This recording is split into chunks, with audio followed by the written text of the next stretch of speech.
Lecture 12, The Construction of Social Reality.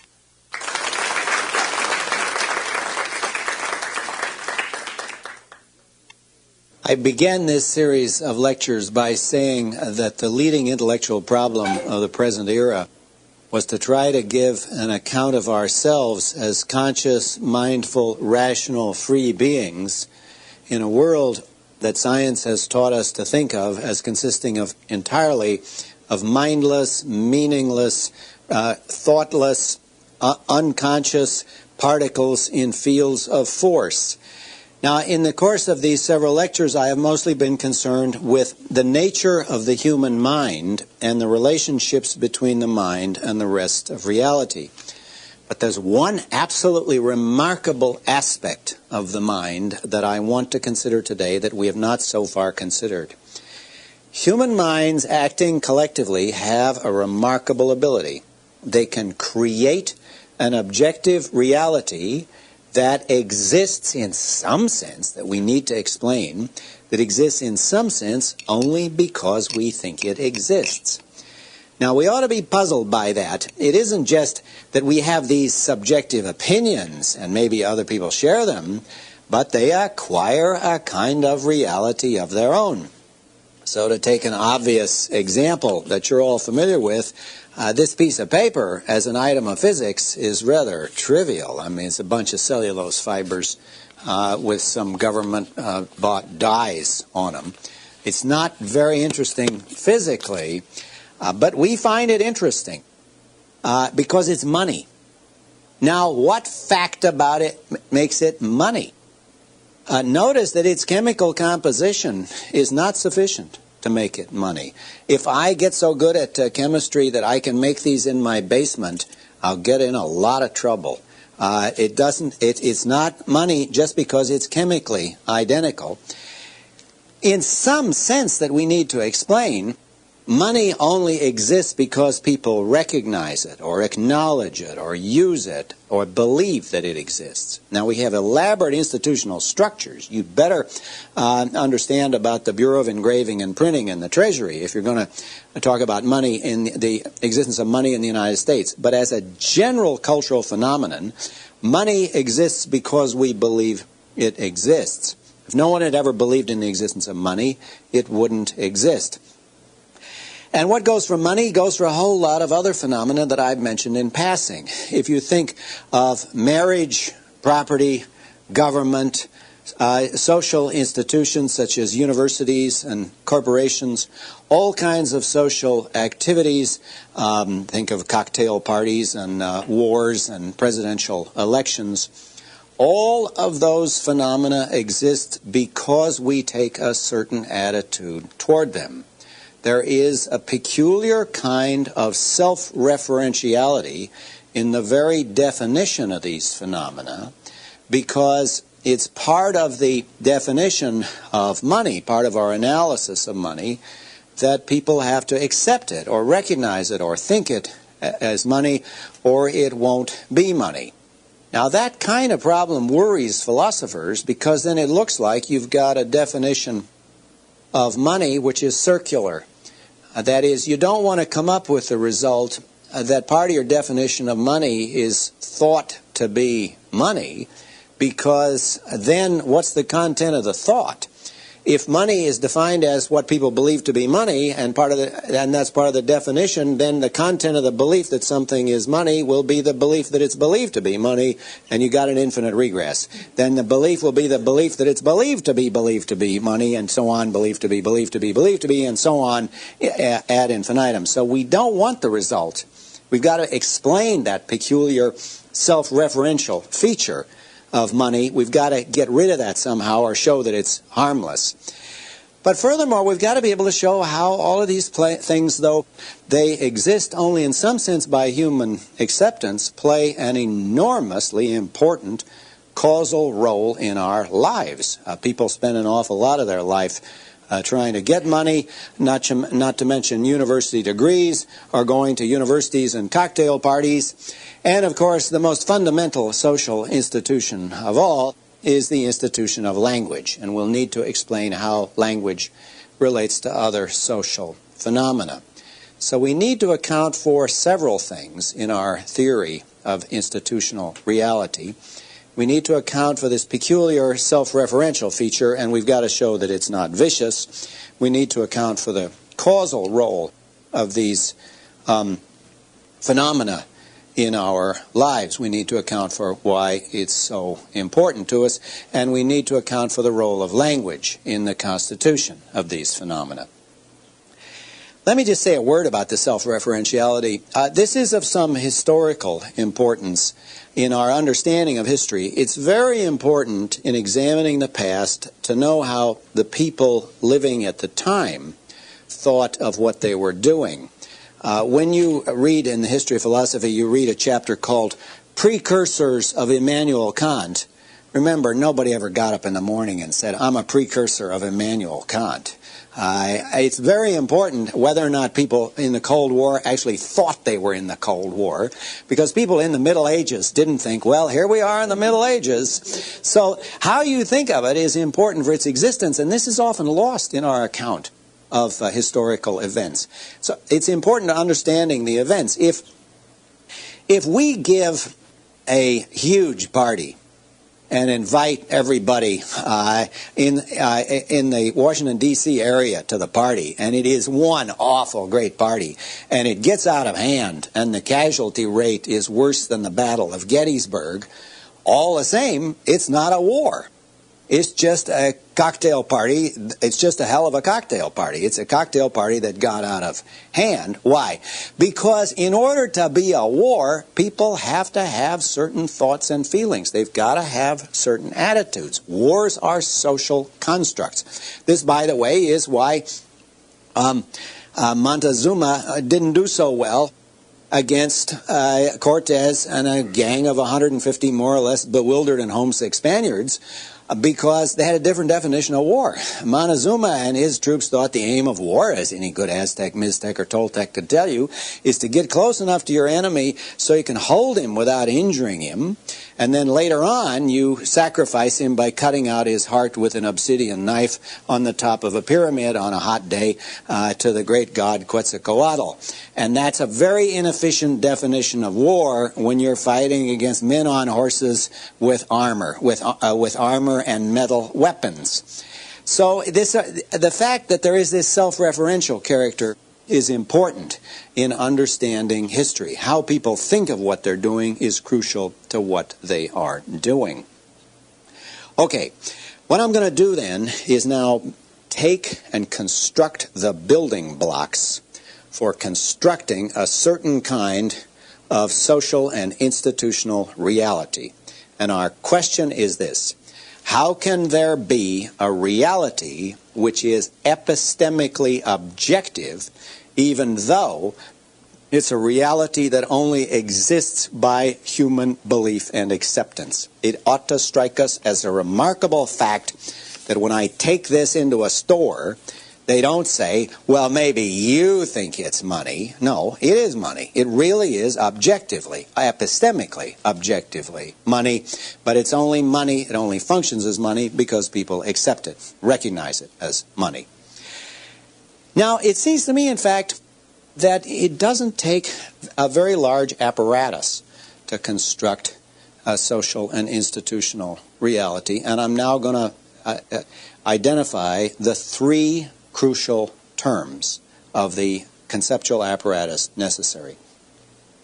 The first term, the first element we need in our theory, is the notion of collective intentionality.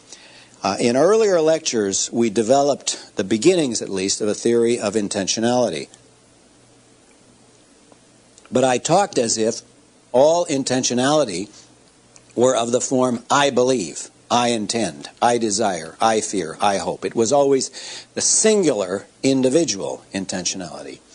But a lot of intentionality is of the form we believe, and we want, and we intend. Watch a political rally or go to a church service, and you will see collective intentionality in action.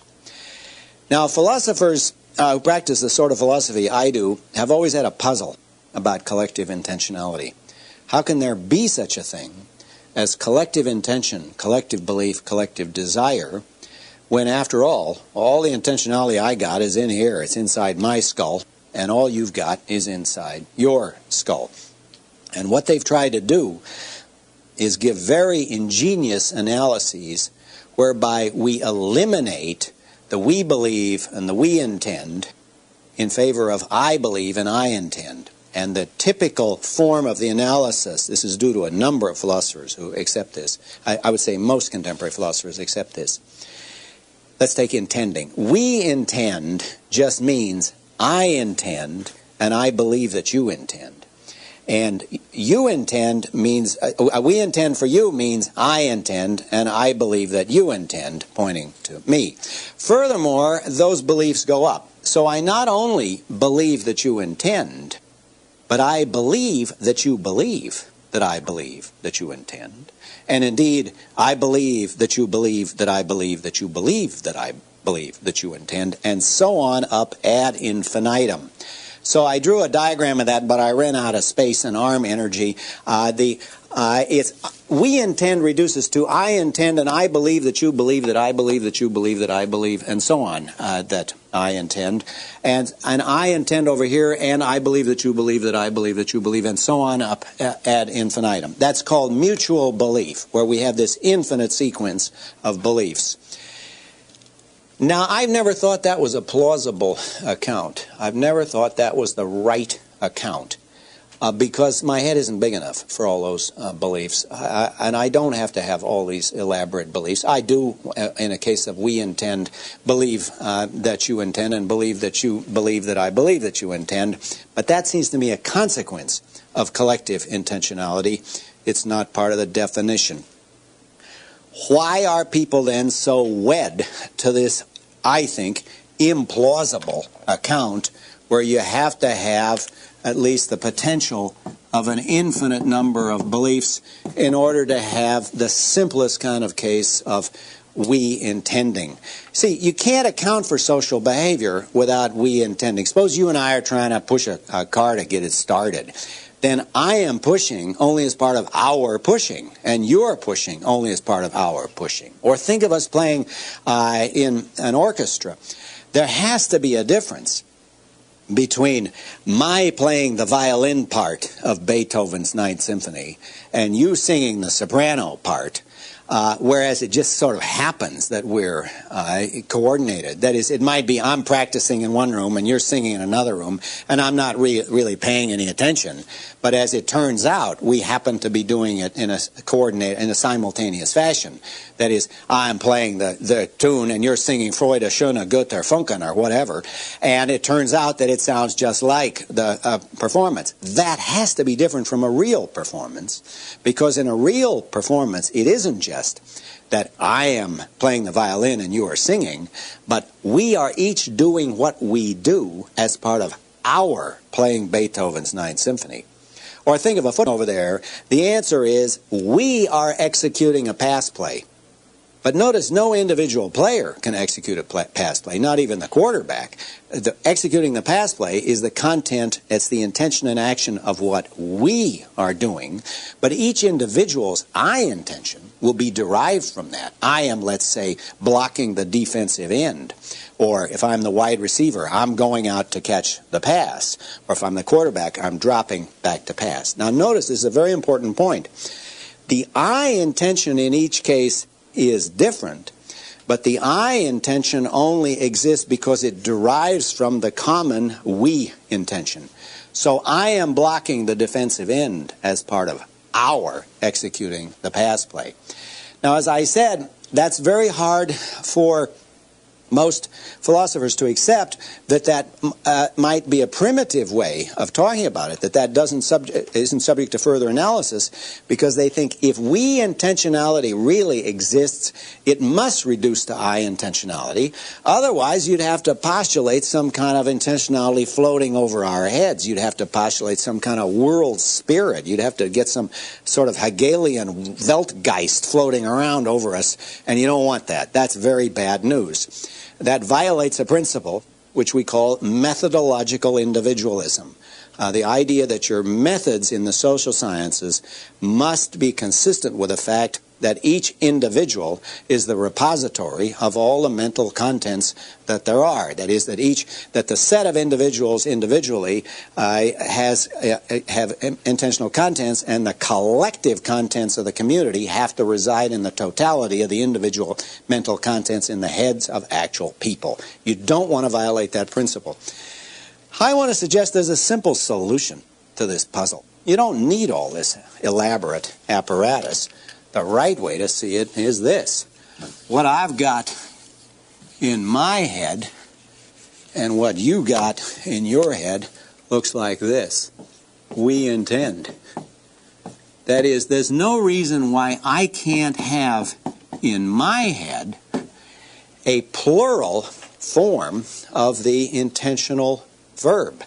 I have an we intend, or we believe, or we want. And of course, that will have consequences about what I intend, or I believe, or I want. But I have my I intentionality only as part of the we intentionality. Now, of course, that allows for mistakes of the form, I might think I'm doing something as part of our doing something, whereas in fact, you aren't cooperating. I thought I was pushing the car as part of our pushing the car, but it turns out you were just going along for the ride. You weren't pushing at all. And in that case, I wasn't doing what I thought I was doing. I thought I was pushing as part of our pushing, and I wasn't. All sorts of dreadful misunderstandings are possible, where I am doing something, I take it as part of our doing something, and you have a completely different conception. But that seems to me what real life is like. So our first building block on the road to social and institutional reality is the existence of collective intentionality. It's just a fact about biology that our evolutionary history has given us the capacity for collective intentionality, and we then have cases where we have an individual intentionality that's part of and derived from the collective intentionality, where I'm doing what I'm doing as part of our doing what we are doing. And just for the purpose of this discussion, I'm going to define social reality as any reality that has collective intentionality. So a bunch of hyenas attacking a lion and the Supreme Court making a decision are both cases of social reality. Anytime you have people cooperating, you have collective intentionality and social reality. Most forms of human conflict, not all, but most forms of human conflict require cooperation. It takes a great deal of cooperation in order to have a prize fight, or in order to have a law case where the litigants compete against, fight against each other. And or even think of faculty members trading insults at a cocktail party. I mean, there again, you've got to have a very high level of collective intentionality in order to have the particular conflicts that arise. Now, not all conflict requires collective intentionality. If somebody creeps up behind you in an alley and hits you over the head, no cooperation is necessary. No collective intentionality is necessary. But most organized forms of human conflict require collective intentionality. That's our first building block. The second one is this. Human beings also have a remarkable capacity that we have mentioned in earlier lectures, the capacity to impose functions on objects. So as I mentioned in an earlier lecture, something is only a key or a pen or a knife or a chair because we use it or have designed it or intend it for the purpose of a key or a knife or a pen or a chair. You cannot discover bathtubs in nature. You might discover an object that you could use as a bathtub, but it's only a bathtub if someone intends to use it or has used it or has designed it for the purpose of being a bathtub. That's why there are no bathtubs on Mars, even if it turned out there were stones that had the shape of bathtubs. That something has a function is always a matter of its being observer relative. Functions are always relative to the assignment of a function by an observer or user or designer or purchaser, etc. Now, we're blinded to this fact by the practice that we have in evolutionary biology of talking as if functions existed in nature independent of our attitudes. And we do, in fact, discover functions. We discovered that the function of the heart is to pump blood. The function of the vestibular ocular reflex is to stabilize the retinal image. But it's important to see you can only discover a function in nature if you've already got a sense of purpose, if you have a sense of a teleology. So it's because we value life and survival that we can say the function of the heart is to pump blood. If we thought the most important thing in the universe was to glorify God by making a thumping noise, then we might think the function of the heart is to make a thumping noise. And if we thought the most important thing was death and extinction, then the function of species would be extinction, and the function of diseases would be to hasten death. We don't think that. That's why we have a different conception of function.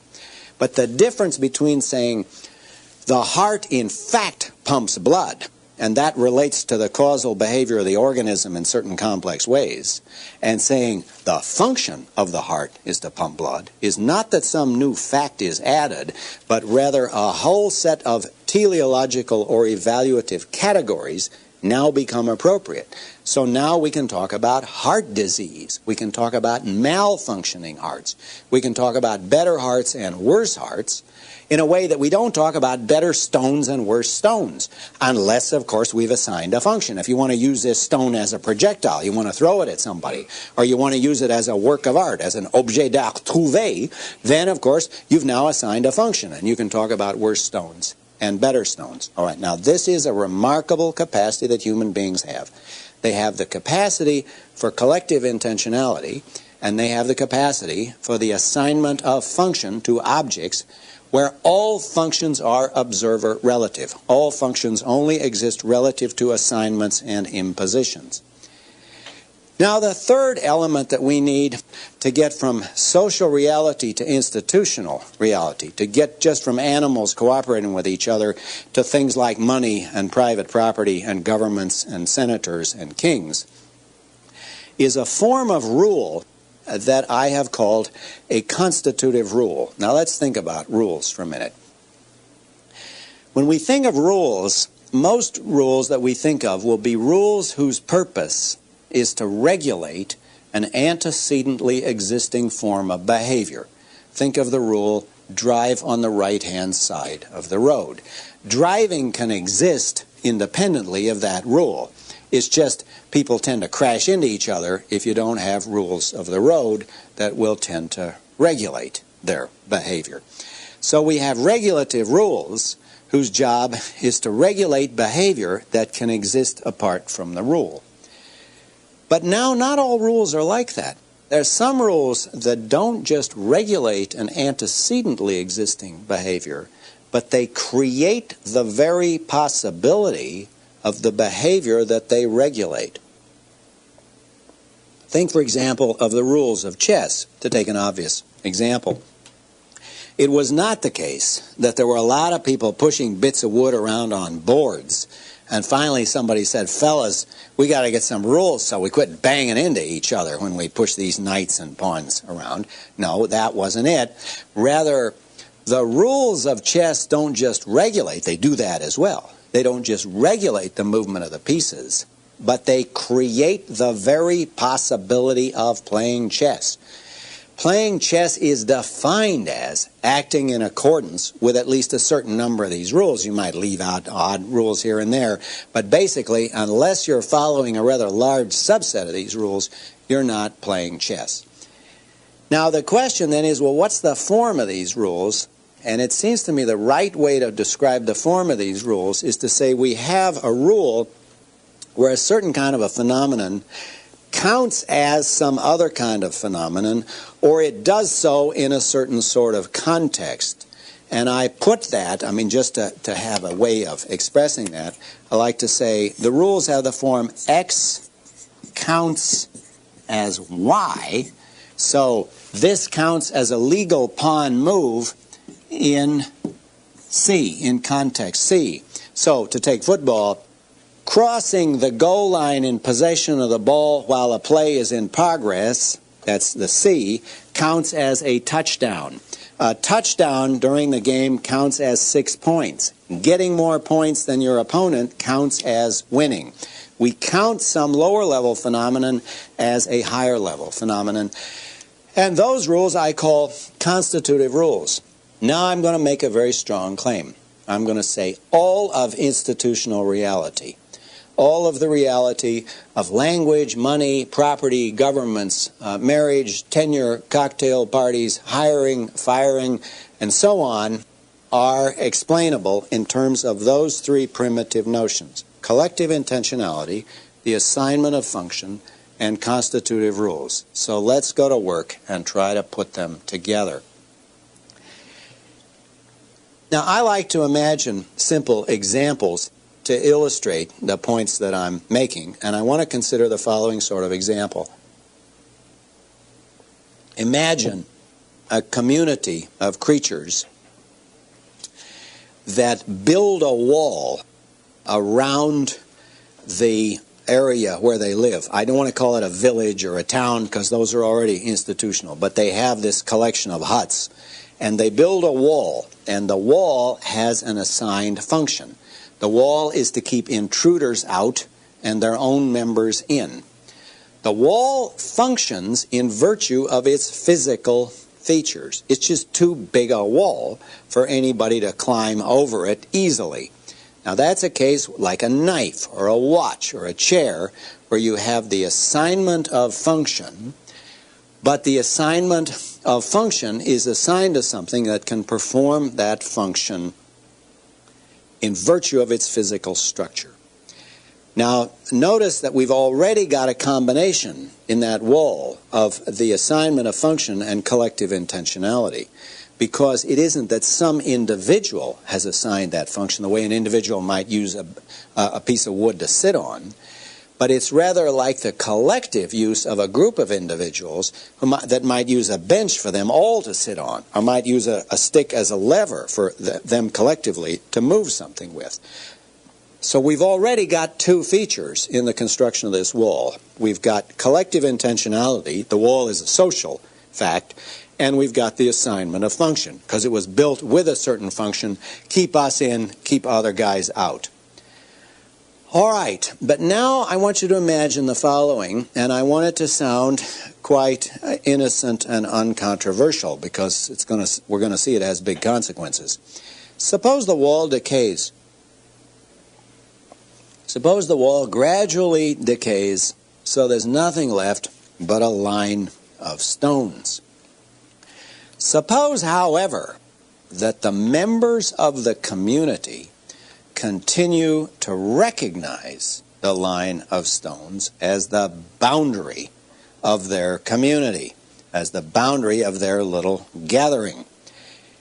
Suppose they attach a certain notion of duty or obligation to this line of stones because they think you're not supposed to cross it, and people on the outside are not supposed to cross it.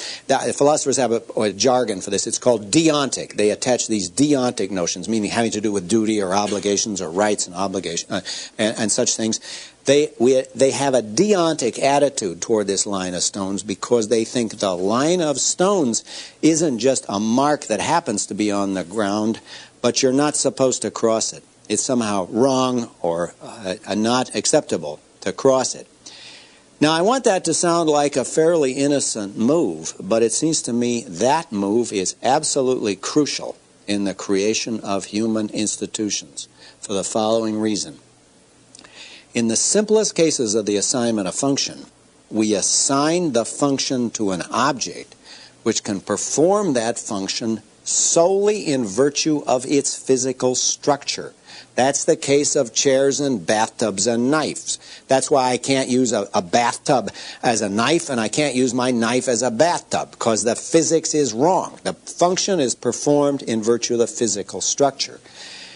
But now what we imagined in the case of the wall is that the function is no longer performed in the case of, in virtue of the physical structure, but it's performed in virtue of the collective acceptance or recognition of the line as having a certain status, the status of a boundary, and in virtue of that status, it has a certain function, the function of keeping intruders out and our members of our community in.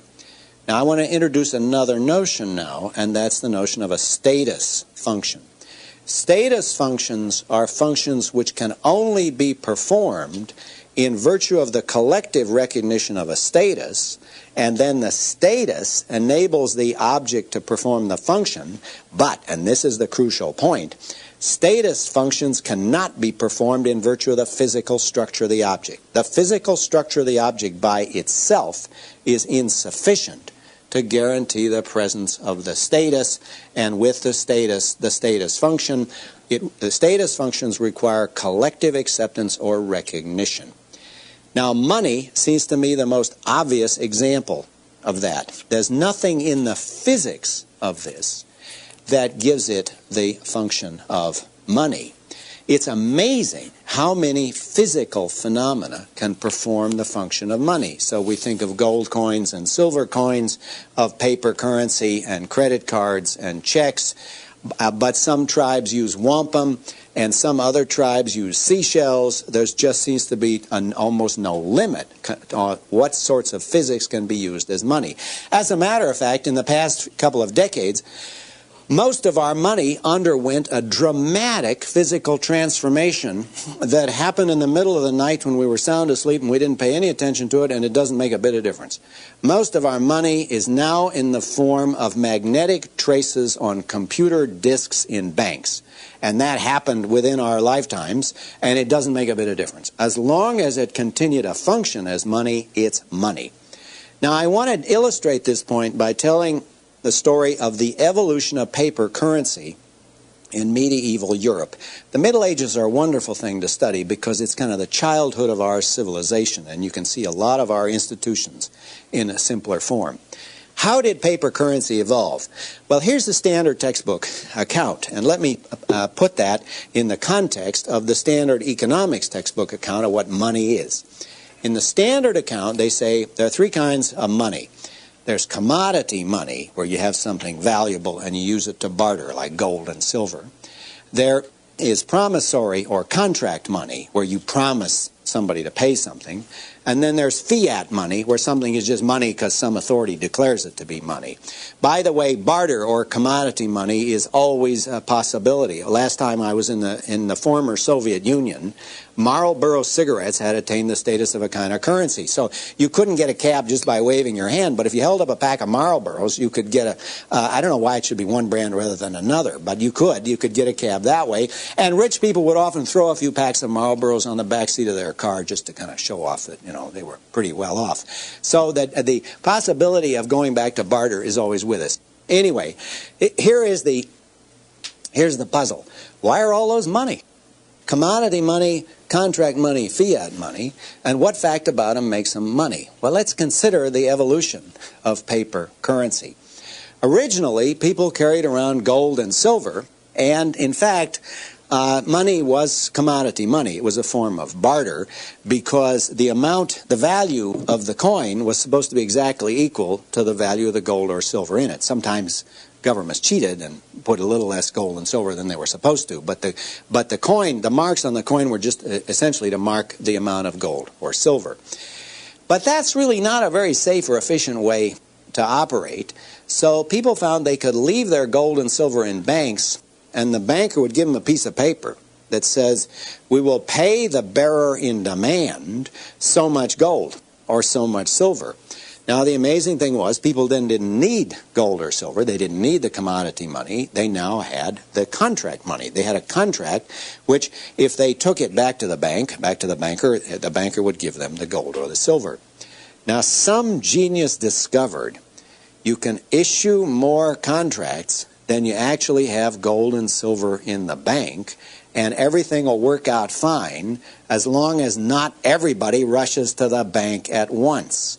That is, these pieces of paper are, as they say, as good as gold, even though it's just a promise to pay the bearer in gold on demand. Now, much later on, and this took a very long time, somebody discovered you can forget about the gold altogether and just have the bits of paper, and that's where we are today. It used to say on Federal Reserve notes, it used to say, the treasurer will pay the bearer on demand the sum of $5. But of course, if you went to the Treasury, what they would give you, I guess, if you insisted, first of all, they'd think you were crazy. But if they give you anything, they'd give you another $5 bill. Now they've quit saying that. That has quietly disappeared from American currency. It still exists on British currency. It says on British currency that if you take it to the Bank of England, the treasurer will give you £20, and it's signed by himself personally. But of course, they're not going to give you anything except another £20. Now what we've got here is the evolution of commodity money to fiat money, and fiat money is the creation of an institutional fact, whereas commodity money was a social fact. You see, the gold and silver had a function of value imposed on it, but it was in virtue of the physics of the phenomenon. The gold and silver were regarded as desirable, but this thing is not regarded as desirable for itself. Nobody cares about the paper. The difference is very simple. Originally, something was money because it was valuable.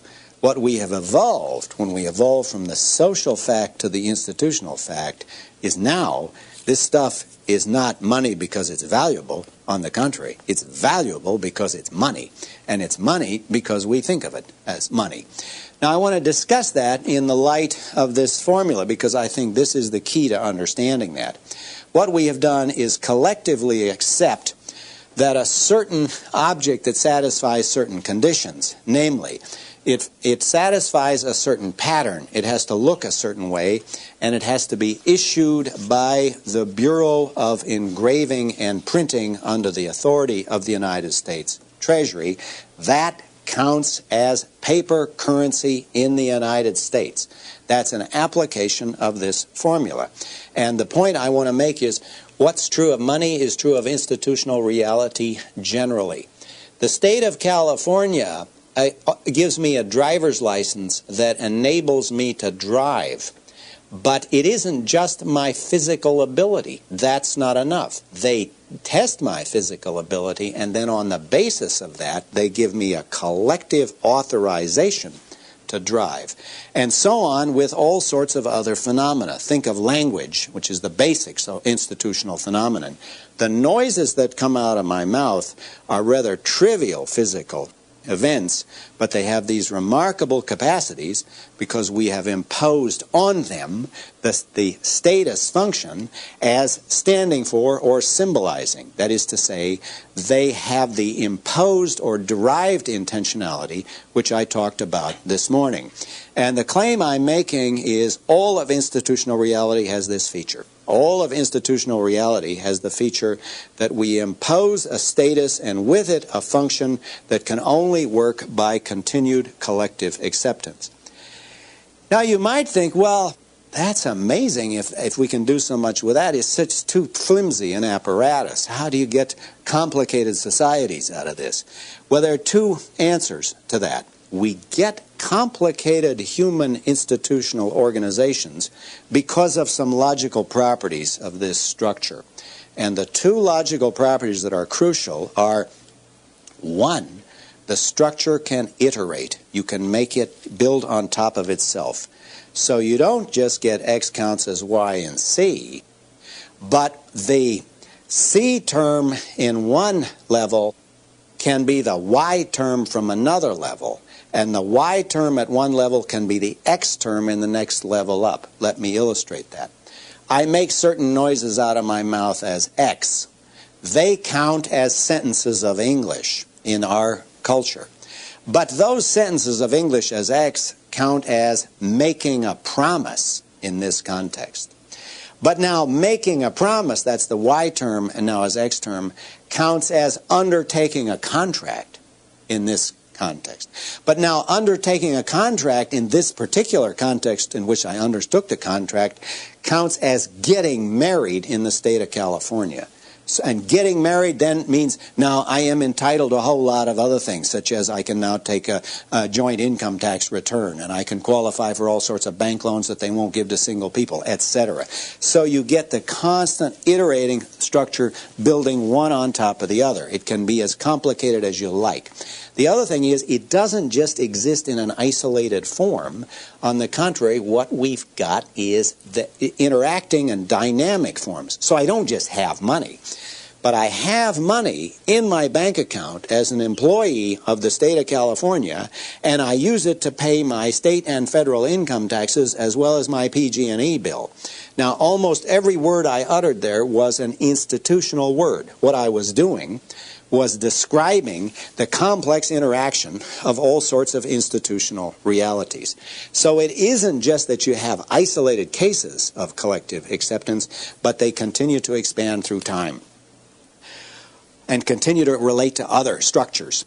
Okay, I promised you the answer to 3 questions. The first is, how do you avoid the circularity and the self-referentiality? The answer, I will tell you briefly, is that the word money doesn't function essentially in the definition of money. If people think that this stuff can be used to pay your debts, it is a legal tender, as it says on it, legal tender for all debts, public and private. It is a store of value, a medium of exchange and payment for services rendered. That's enough. The word money is just a placeholder for all of those things. So as long as the phenomenon continues to function in the dynamics of social interaction, it can perform those functions, and there's no vicious circularity in the fact that we can summarize the family of those functions by saying it's money or property or government or marriage. The second question I promised that I would answer is, well, how can these things function causally? And the answer, of course, is we're not just interested in the fact that it's money, but the fact that you can actually buy physical objects with it.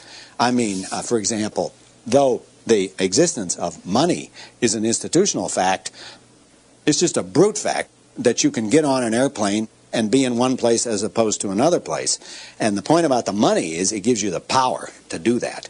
And that introduces the basic point of institutional reality. It's empowering. Well, what we do when we use this, essentially, is impose power. We impose power on the ex-term, or when we make somebody president of the United States, for example, or, more commonly, we give power to the possessor of the ex-term. So it's the person who possesses this thing who has power. Institutional reality functions causally because it is essentially about the organization and distribution of power. And what we're talking here is about the structure of power relations. Finally, and this is the last point, what's the role of language? Well, the basic point about all these is you can't do this without language. This move already is a symbolizing move. And you see that whenever you see these, in effect, performative uses of language.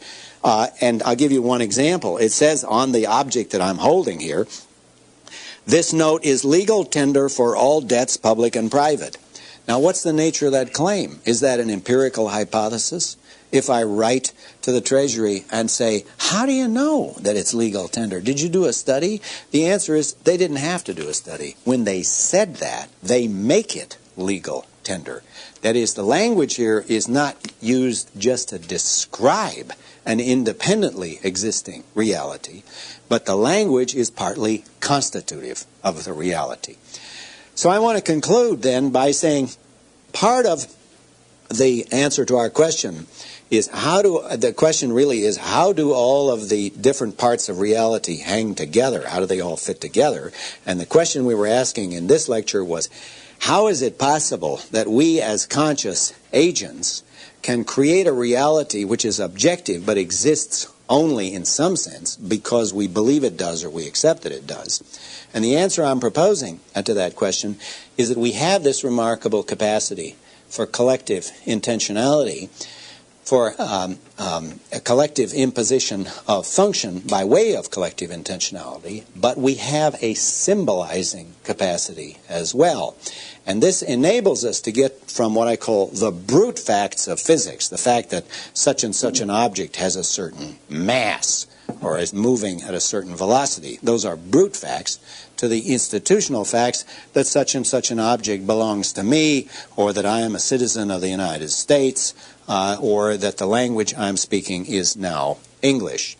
And the thought I want to leave you with is that we can show the relationships between the structure of the mind and the structure of institutional reality by showing how that reality is created by the activity of the mind.